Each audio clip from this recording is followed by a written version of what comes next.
लक्ष्मीन माझ्या घरात पैशांचो पाऊस पाडो ना पाडो, पण गोलून मात्र पैशांचो पाऊस पाडून माझा काम वाढवून ठेवल्याना.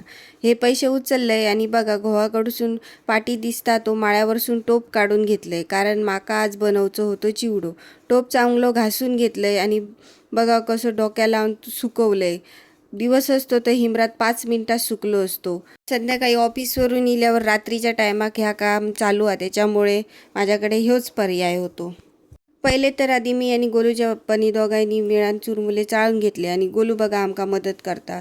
त्याच्यानंतर चिवड्याचो मसालो करून घेतले आणि या मसाल्याची रेसिपी सांगा, मी काय खूप एक्सपर्ट नाही त्याच्यामुळे ती मी स्किप केले. पहिलं तर आधी खोबरा तळून घेतलंय, त्याच्यानंतर लसूण तळलंय. लसूण आता चिवड्याच्या मनान कमी होती, पण एखाद्या वेळेस चलत आहे.